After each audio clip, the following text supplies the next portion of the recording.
I'm really not in the mood for this. Hey fellas. I've got kind of a confession to make. Okay, this has got to be pretty obvious from my prior videos, but I always look back at my old work and think, you know what, I can do better than that. Which is what we're gonna do today. Hey friendles, I'm Kendall and I can't let sleeping dogs lie for the life of me. Anyways, I have the files of my original Pomni and Gummigoo dolls, so you'd think this be quick, and why am I joking around about this? This stuff never goes the way I imagine. But anyways, let's get started. After giving it some thought, I decided the best way to make a better version of my Pomni doll would be to remake her entirely. The sculpted clothes posed a lot of issues, so I decided to go the fashion doll route and just sculpt the body. To start, I just sketched her body using my original orthographic image and just gave her some adjustments, the crux of them being thicker appendages and longer legs. After sketching the body, I did some drafting of the joints in a separate color. I'd mentioned previously that I'm trying to migrate away from ball joints for most of my future projects, so the elbow and knees will be hinge joints, the hip and shoulders will be ball and socket joints, while the wrist and ankles will be a mix of hinge joints and ball and socket joints. I hope that made sense. Once I was satisfied with the draft, I cleaned up my sketch, leaving us with this image as the final orthographic image.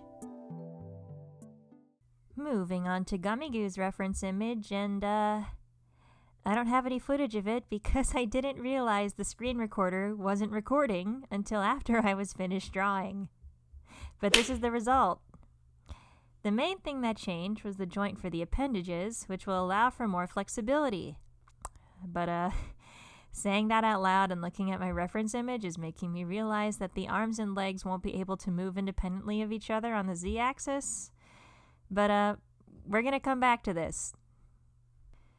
Anyways, the next thing to do from here is the blockout phase for the new Pomni doll. And wouldn't you know it, I don't have footage of that either. I promise I did press record on my screen recorder this time. It's just that once I was getting really into merging and sculpting the head, my computer just outright crashed, and I completely lost all that footage. Thankfully, ZBrush quick saved my progress and I was able to open the file to this. After the blockout phase, I go between the limbs and the torso, merging together whatever pieces needed merging and sculpting in some aesthetic details like the knees and elbows. When all the bigger sculpting is done, I go into some small details like the ear curves and the belly button.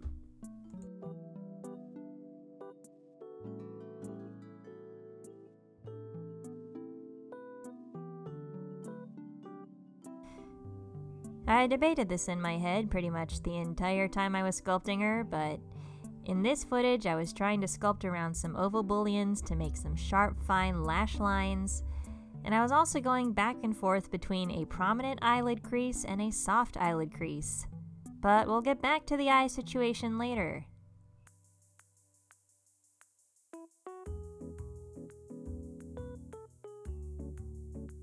Once I'm generally satisfied with the sculpt, I started placing some rudimentary joints on her knees and elbows, as well as some shape stamps for the elbows and kneecaps.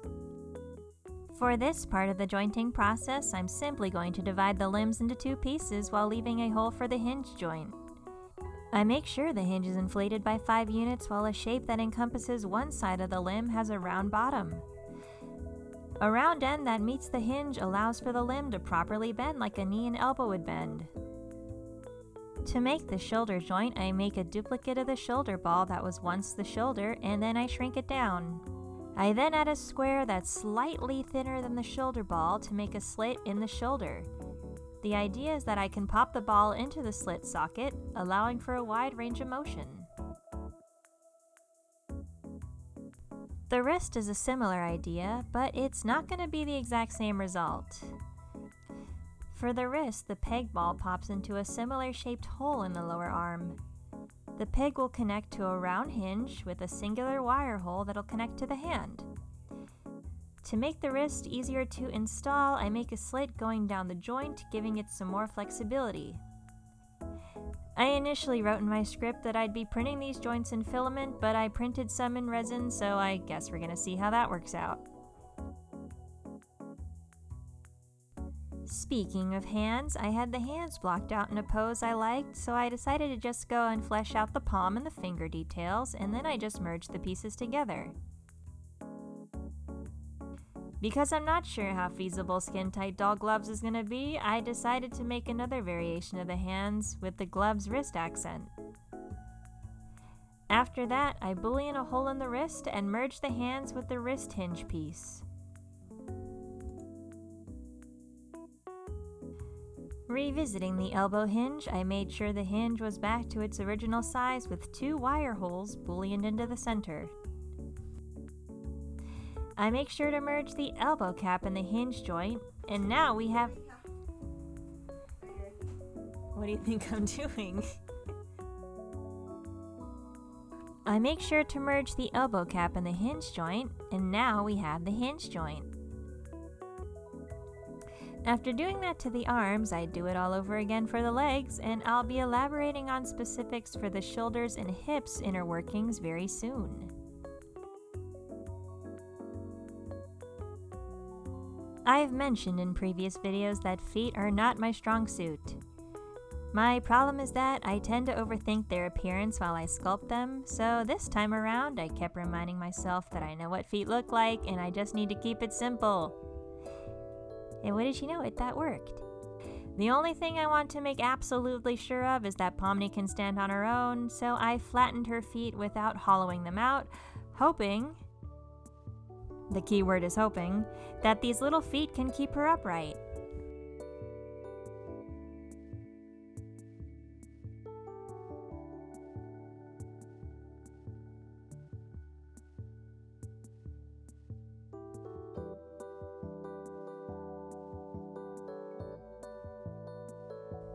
To hollow out the body, I make an inward extrusion and dissolve all the overlapping edges with the... I forgot what it's called, give me a second. Sculptress, yeah, that's what it's called. No, wait. Point is, I dissolve the edges. Anyway, then I dissolve the internal edges, giving us a smooth internal cavern. I use an inverse bullion to make Pomni's bottom half so her chest can swivel, and I also use a thin, long cylinder to make some hidden holes in between her crotch. Why did I say it like that? Since her arms and legs will be connected with an abundance of hinge and socket joints, I've gotta get creative with attaching the head and torso pieces together, so I'm gonna go back to some trusty old elastic and wire. Moving on to jointing the head, and wow, this actually went a lot faster than usual. I started by making a duplicate of the head and giving it the old shrunkly dunkly. Then I import a cube and then do some magic with the bend arc function, making an arc that's a similar diameter to the neck.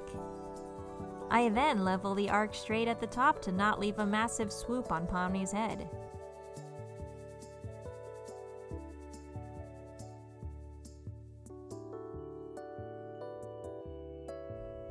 I then added 2 rectangles so her face can slide on and off.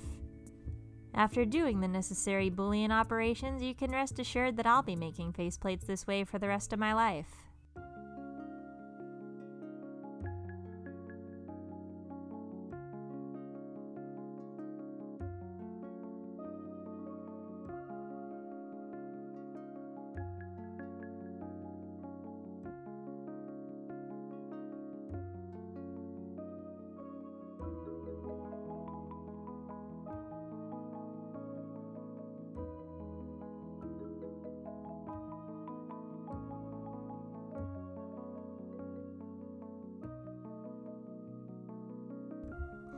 To finish off Pomni's body, I went on to smooth down all the hard edges since they will always print out sharper than you'd think.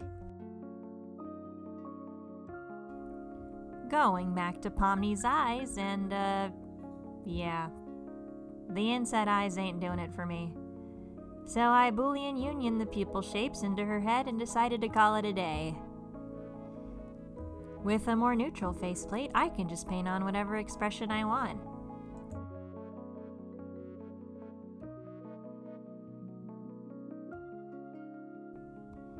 To finish off the body for reals this time, I carve an eye on the inside of more ambidextrous looking pieces, with the eye standing for internal. The eye faces inward, while the upward direction of the eye tells you the direction the piece should face. Look, I'm not trying to condescend, I'm just trying to narrate.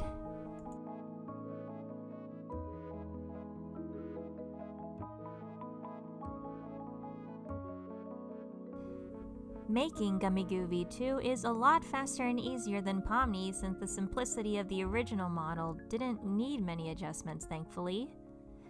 To start, I added some balls for the hips and shoulders that are going to serve as the base of Gummigoo's joints. I then altered the arms and legs a bit so they fit the joints.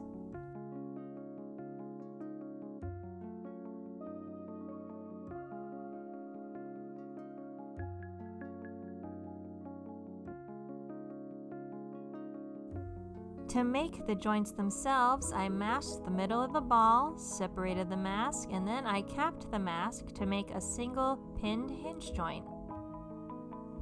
To joint the arms and legs, I booleaned a cavity at the point of articulation and used the spare pieces left over from making the single hinge piece, and now we have a limb that'll be connected to the hinge.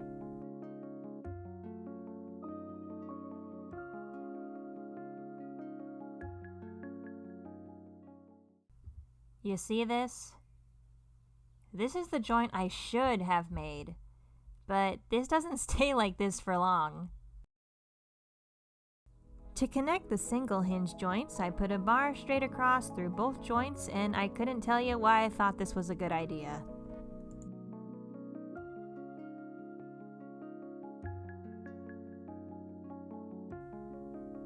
I used copies of the shoulder and hip balls along with the connecting bars. Dear Lord, why did I do that? And used those to boolean the internal parts of the body. I then tried to take the split halves and extrude the inner wall, and ZBrush crashed on me again. Yes, this happens with every other internal extrusion. Couldn't tell you why, but whatever. I did it off camera.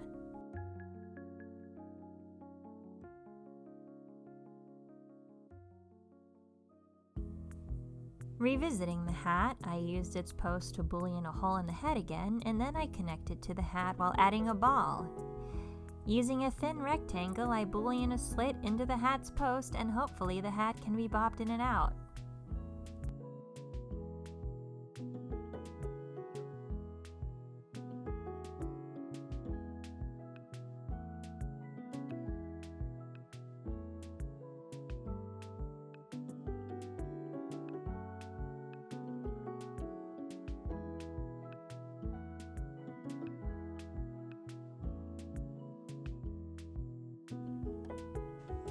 Here he is, ready to be printed just like Pomni. This time around, I knew I wanted to print some of Gummigoo's parts in PLA filament, since filament is often lighter than resin. But I did plan on having his legs be printed in resin with the hope of the weight letting him stand on his own. I hadn't used a filament printer in about 5 or 6 years. Wow. So there were definitely some things I'd forgotten about. One being that filament may not print well on steep, upward-facing curves. As for Pomni, I prepped her as usual in my resin printer, but the head was looking a lot bigger than I anticipated.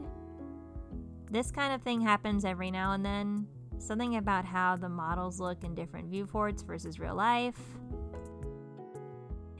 It was a quick fix.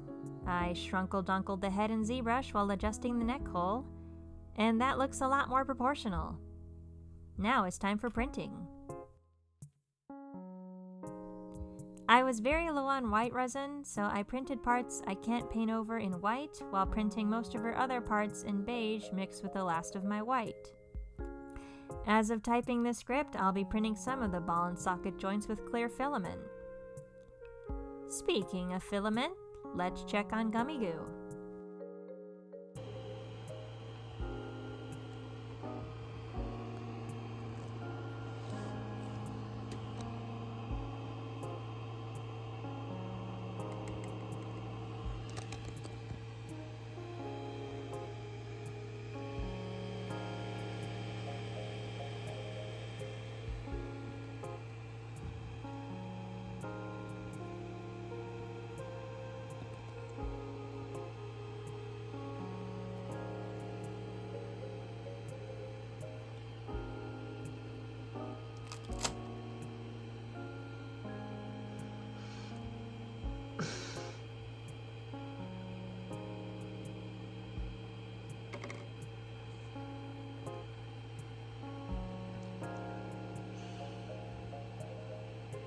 Man, I may have just traded one problem for another. This is not good. Okay, what am I gonna do?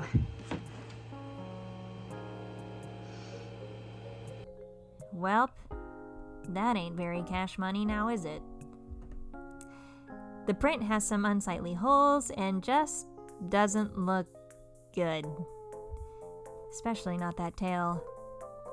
After doing some research, I learned two things. The filament is waterlogged and the printer was under extruding.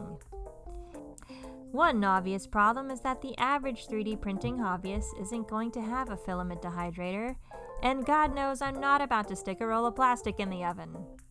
I rent this place, that's a terrible idea.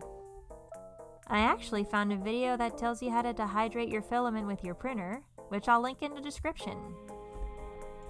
After going through all that, I talked to my brother about what I could do to better print my model, since he uses this printer more often than I do. And his main suggestion was to print Gummigoo upright, so I knew what I had to do at this point. First things first, I fixed those joints because they've been bothering me since I started writing this script. And thankfully that was an easy fix.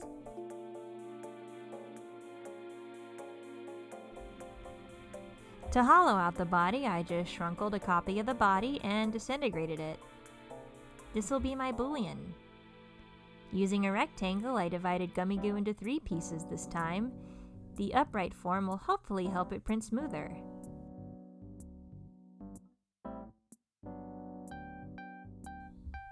Moving on to the arms and leggies, I divide the limbs into 2 pieces, but this time I make sure the shoulders and hip joints are their own pieces. Similar to the body, printing the arms and legs upward will hopefully make filament printing smoother. For the arms mainly. The legs will still be printed in resin.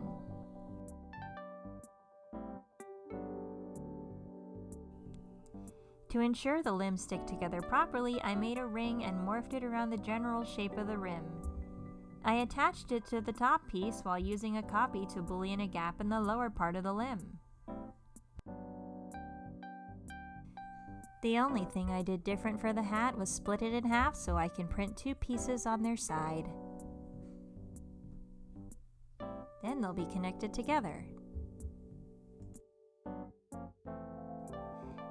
After dehydrating my filament and fixing the extrusion issue, I let the boy print for 34 hours, and he's come out looking fabulous.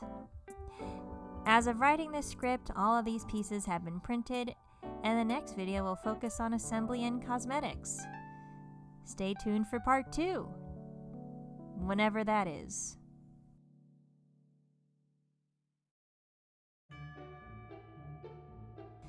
If you'd like to see more from me, please check out my card linked in the description for all of my social medias. I usually call out my website at this point in the video, but my website is currently under construction. But my commissions are open. Here's my commission info if you'd like me to draw you something. I don't make any money off of my videos currently, so any support while I'm in between jobs is appreciated. Even sharing my work goes a long way. Other than that, I hope you're all doing well, and if no one told you today, the world wouldn't be the same without you. Know that you're valued and you make my world a better place every day. Happy Ramadan, happy Ash Wednesday, happy Holi, happy St. Patrick's Day, happy Eid al-Fitr, and Shalom everyone.